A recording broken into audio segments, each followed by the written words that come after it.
Le Code civil des Français, l'une des masses de granit napoléoniennes de la France moderne. Lorsque le 30 Ventose an 12, le 21 mars 1804, Bonaparte, premier consul, ordonne la réunion des lois civiles en un Code civil des Français, c'est ainsi une entreprise de longue haleine qui arrive à terme. Ma vraie gloire, ce n'est pas d'avoir gagné 40 batailles, ce que rien n'effacera, ce qui vivra éternellement, c'est mon Code civil, a-t-il déclaré à Sainte-Hélène.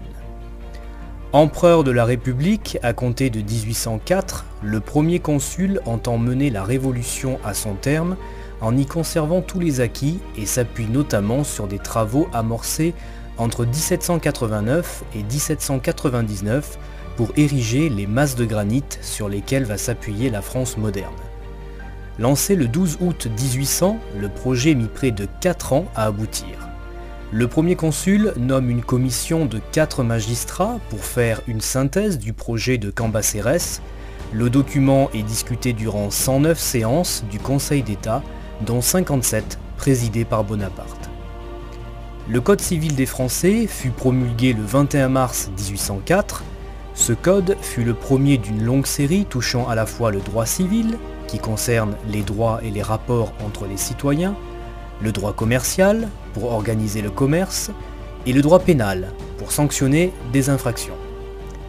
Sur le plan technique, le regroupement des textes en un seul livre en facilitait la connaissance et la publicité. Sur le plan de la philosophie juridique, il consacrait le triomphe du droit écrit sur les coutumes, mais c'est sur le plan politique que l'entreprise prenait tout son sens. Plus qu'une conception du droit, il imposait une vision de la société. Sur le plan formel, enfin, le nouveau texte était clair et écrit dans une langue simple. Il ne prétendait pas régler toutes les questions et laisser une grande place aux juges qui devraient interpréter le texte lors des procès.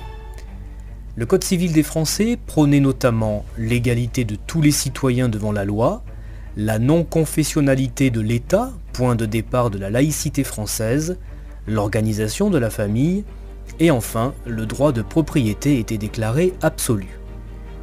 Jean Tullard dira que ce code, je cite, « consacrait la disparition de la féodalité et le triomphe de la laïcité », fin de citation, confirmation solennelle de 2 grands acquis de la Révolution. Enfin, notons que le Code civil a servi de modèle à plusieurs pays. En Europe, la Belgique, les Pays-Bas, l'Espagne et le Portugal s'en inspirent. Aux États-Unis, l'État de Louisiane utilisa le Code Napoléon comme source de base de son propre code. Au XIXe siècle, le code inspira de nombreux pays, la Grèce, la Bolivie, l'Égypte par exemple. En 1960, plus de 70 États différents ont modelé leurs propres lois sur le Code civil.